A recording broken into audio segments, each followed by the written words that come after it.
Hola mis hermanos, Dios les bendiga, un saludo cariñoso para todos en este día martes, una vez más en la escuela de ministerio que estamos mirando la palabra de Dios, que es lo más importante que tenemos en esta vida y en esta tierra. Sin la palabra de Dios morimos y no hay esperanza, pero la palabra no vuelve vacía, sino que es prosperada para aquello para la cual el Señor la ha enviado. Y dichoso el hombre y la mujer que toma tiempo para escuchar la palabra de Dios. Dichoso el hombre y la mujer que hace un alto en su vida, se detiene para oír qué dice el Señor, porque eso es lo más importante.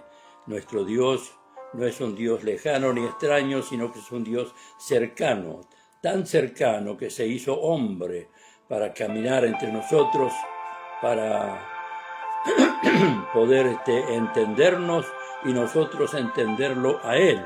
Se hizo hombre, caminó entre nosotros y dio su vida por nosotros en la cruz del Calvario, y al tercer día resucitó y ascendió a los cielos. Pero antes de ascender nos envió a predicar su palabra. Todos aquellos que estamos en el ministerio tenemos un llamado y una vocación, y es proclamar la palabra de Dios a tiempo y fuera de tiempo. Sobre todas las cosas, el encargo de predicar y anunciar el Evangelio y enseñar la doctrina cristiana, como en este caso la carta de Pablo a los Efesios. Es una carta doctrinal, una carta que enseña verdades profundas acerca de la iglesia, acerca del comportamiento cristiano, de manera que para nosotros es una escuela permanente la palabra de Dios.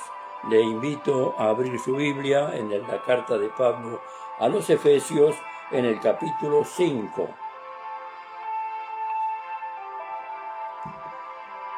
Capítulo 5 de la carta de Pablo, el apóstol, a los Efesios.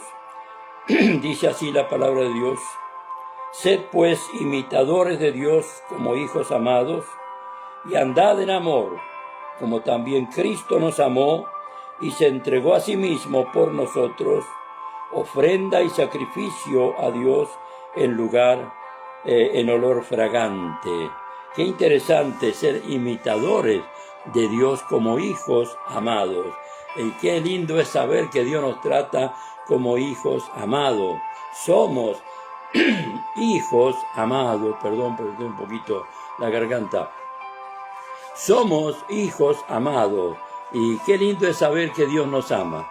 Usted sabe que en mi vida personal hubo un tiempo, cuando era adolescente, joven, que el diablo me había ganado en ese aspecto. Por algunas cosas que no andaban muy bien, creí que Dios no me amaba. Sin embargo, el Señor se reveló de una forma tan contundente que no quedó ninguna duda que el Señor me ama, a mí y a todos aquellos que conforman su iglesia, el pueblo de Dios. Somos amados de Dios y como tal debemos vivir en ese amor que el Señor nos ha dado. Ese amor no es solo para nosotros, sino para compartirlo con los demás.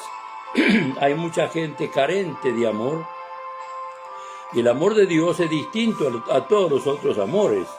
Hay amor familiar, amor filial, hay amor de amistad unos con otros, pero el amor de Dios es un amor superior, es un amor que nos hace amar, aún, dice el Señor en el Sermón del Monte, aún a los enemigos.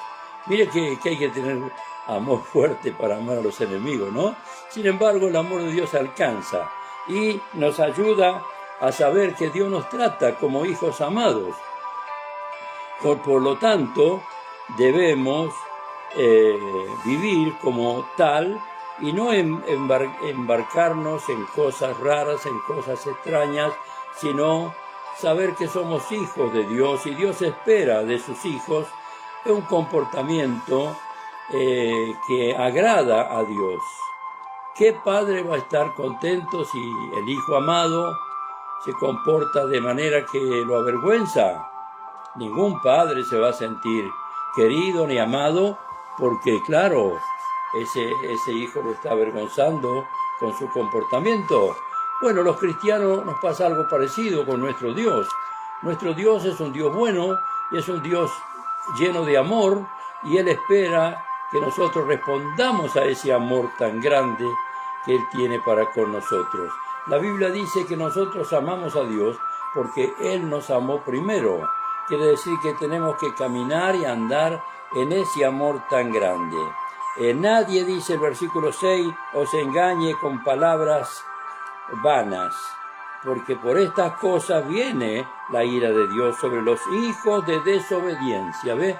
Ahí aparece, hijos amados, pero a veces hijos desobedientes, y el Señor corrige. El Señor es un Padre sabio y Él corrige a sus hijos. Dice que como hijos amados no debemos ser participantes de esas personas, porque en otro tiempo, el versículo 8 dice, éramos tinieblas, mas ahora soy luz en el Señor, andad como hijos de luz. Qué importante es que podamos experimentar la luz. Las tinieblas nos enceguecen, no nos permiten ver, y la persona que no ha experimentado la luz de Cristo no puede ver las tinieblas, y cree que todo está bien.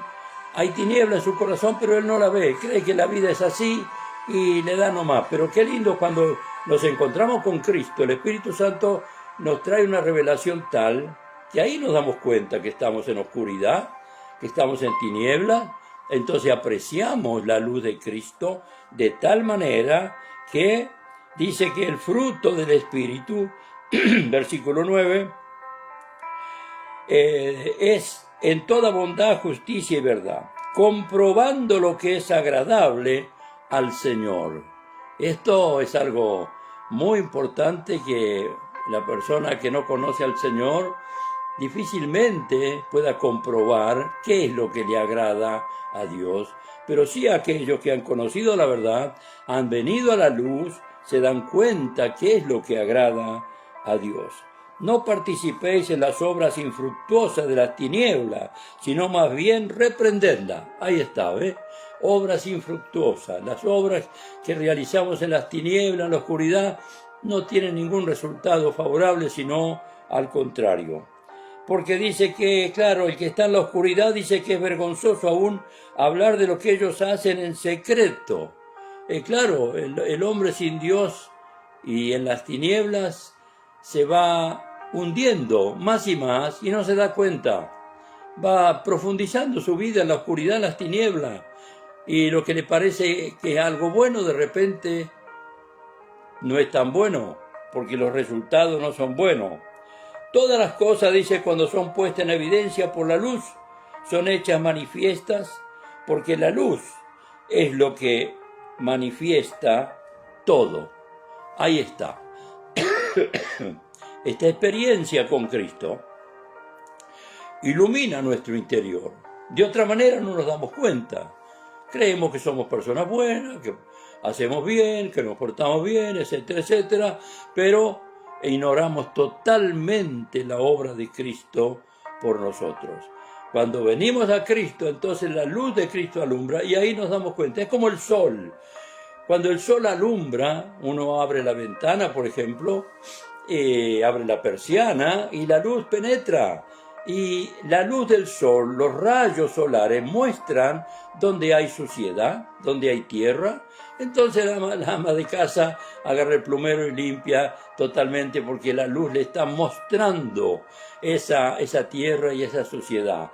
Así es el Espíritu Santo en nuestras vidas. Nos muestra claramente, dice que la luz es lo que descubre todo. Por supuesto, la luz más grande es la del Señor. El Señor dijo, yo soy la luz del mundo, y el que me sigue no andará en tinieblas, sino que tendrá la luz de la vida. ¡Qué maravilloso! Y hay una exhortación acá. Dice, despiértate tú que duermes, y de noche se duerme, ¿no? Claro, en la oscuridad. levántate de los muertos y te alumbrará Cristo. Mira pues cómo andéis, no como necios, sino como sabios, aprovechando bien el tiempo porque los días son malos. Estos son los días malos. Este es el tiempo que tenemos que aprovechar al máximo y no dejarnos llevar por las tinieblas de este mundo, sino todo lo contrario, venir a la luz y aprovechar bien el tiempo porque los días son malos. Tenemos un enemigo que nos hace perder tiempo en una cosa y en otra, que no tenemos ningún resultado, al contrario, tenemos consecuencias amargas. Pero qué bueno es venir a la luz y aprovechar bien el tiempo porque los días son malos. Dice, no seamos insensatos, sino entendidos de cuál sea la voluntad del Señor. El Señor da un entendimiento especial a sus hijos para que entendamos cuál es la voluntad de nuestro Padre Celestial. Como un buen hijo sabe lo que el Padre quiere.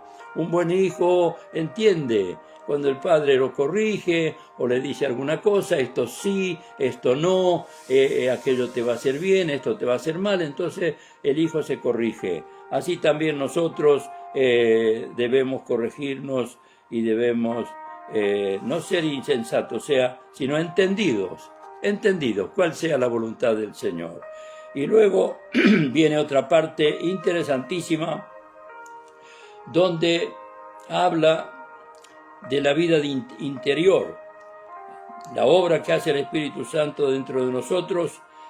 Y el consejo es, en el verso 18, dice, no os embriaguéis con vino, en lo cual hay disolución. Antes bien, sed llenos del Espíritu. Llenos del Espíritu.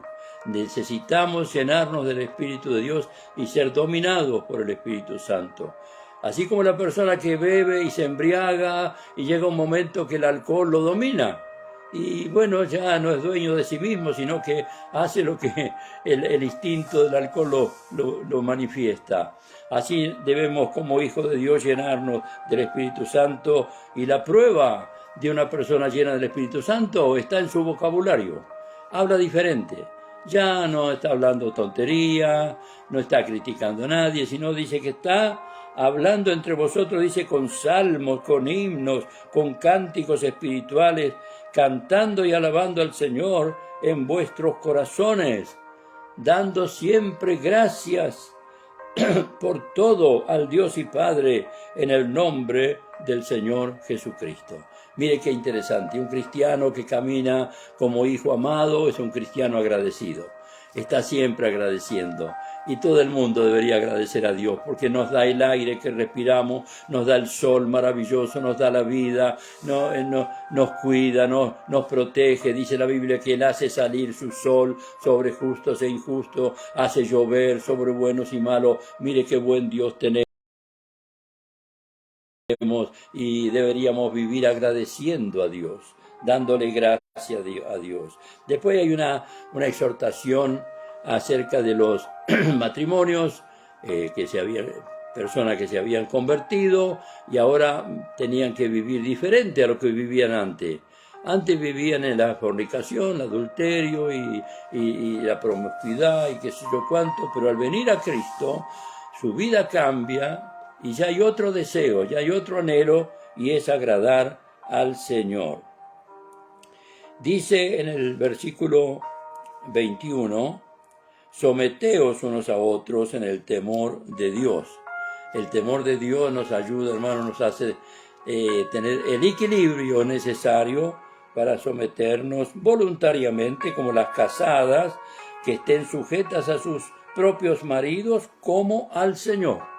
Así como nos sujetamos al Señor, también cada uno debe sujetarse, en el caso del matrimonio, la esposa. Después sigue diciendo, el marido es cabeza de la mujer, así como Cristo es cabeza de la iglesia, la cual es su cuerpo y Él es su Salvador.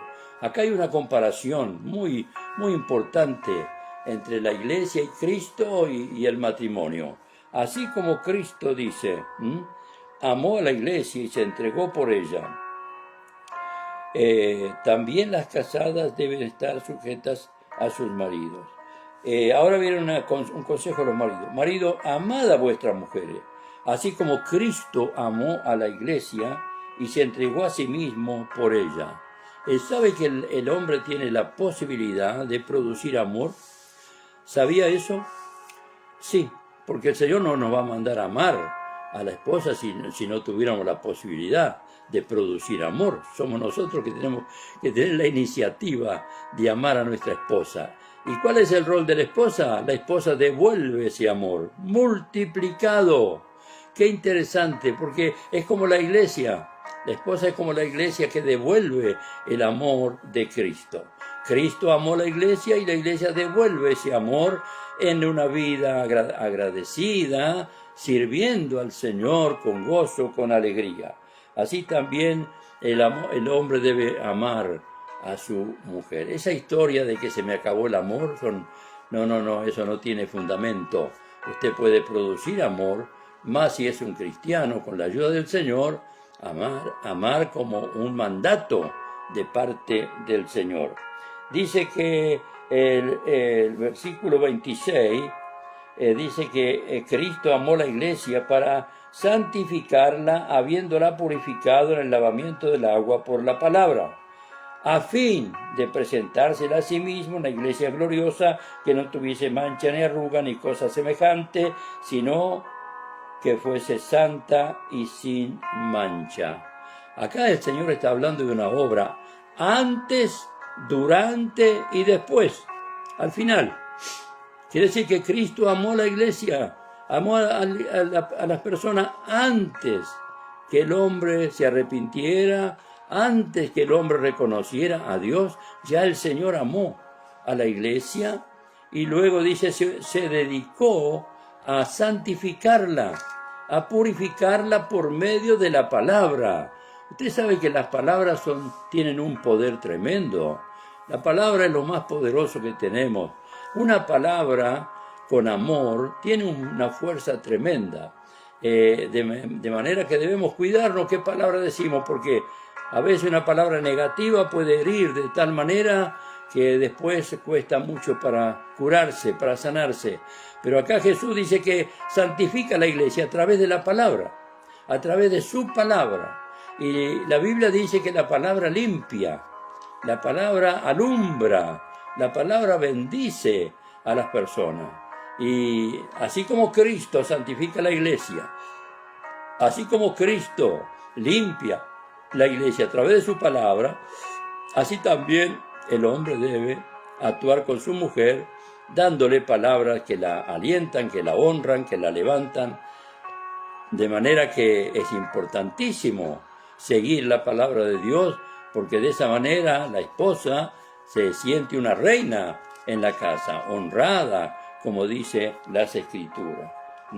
Y el Señor usa su palabra para santificar la iglesia, el hombre usa también palabra para mejorar, para hermosear, para darle a la esposa la honra que la esposa necesita, de manera que el Espíritu Santo nos ayuda en esas cosas. Claro que hay muchos problemas matrimoniales hoy, más aquellos que están en tiniebla, que no conocen al Señor y bueno, no ven otra salida y se rompe el matrimonio. Se rompe porque no entienden los roles de cada uno. Y hoy vivimos en un tiempo de confusión de los roles. Yo no voy a meterme en ese tema, pero dejo establecido esta enseñanza, porque esta enseñanza es apreciada por todos. Ningún ser humano normal va a rechazar esta enseñanza.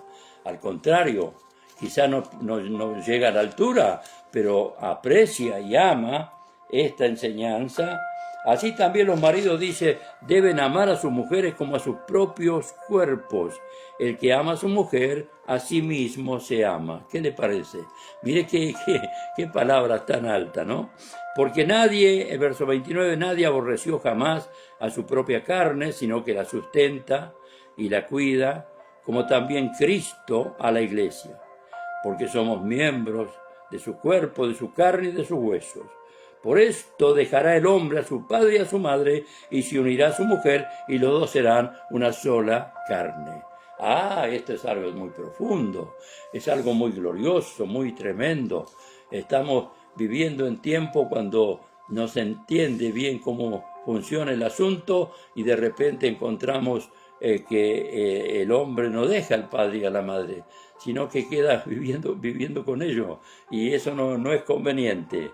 Dice, dejará al padre y a la madre y se unirá a su mujer, los cuales serán una sola carne. Mire qué profundo que es eso, mire qué unidad que contiene el matrimonio. El matrimonio no son simplemente dos personas juntas, no, hay una unidad profunda y que solo el Señor puede hacerlo a través de su palabra y de su Santo Espíritu. Y Pablo mismo se asombra y dice, grande es este misterio, mas yo digo esto respecto de Cristo y de la Iglesia. Por lo demás, cada uno de vosotros ame también a su mujer como a sí mismo, y la mujer respete a su marido. Acá hay una sumisión y un respeto voluntario, no exigido, no. El marido que ama no va a tener problema del respeto de la esposa. Ahora, si el marido no ama, bueno, aguántesela, porque obviamente, acá está muy claro, ¿no? Dice que el marido debe amar a su mujer, y la mujer respetar a su mujer. Es una ida y vuelta, ¿no? Te doy algo y tú me devuelves, y así, de esa manera. Así que tenemos esta palabra del Señor tan importante que hemos dicho, y debemos vivir como hijos amados. No se olvide que Dios lo ama profundamente. Dios envió a su Hijo, dice, de tal manera amó Dios al mundo, que dio a su Hijo unigénito, para que todo aquel que en Él cree no se pierda, mas tenga vida eterna. No se deje llevar por los problemas de esta vida, busque al Señor, busque a Cristo. Él es el camino, Él es la verdad, Él es la vida. Su matrimonio se arreglará, su familia se unirá una vez más y serán libres de todo mal si acuden a Jesucristo, el Hijo del Dios viviente. Todavía sus brazos están abiertos, esperando para que tú vengas a Él, y Él te va a perdonar, te va a salvar y te va a dar luz en tu corazón, y te vas a dar cuenta dónde estabas empantanado y de dónde Cristo te sacó. Gloria a su nombre. Él sigue sacando hombres y mujeres de las tinieblas y trasladándolos al reino de su amado Hijo. Dios les bendiga en esta hora. Un saludo cariñoso y adelante en este camino glorioso, el camino del Señor. Amén y amén.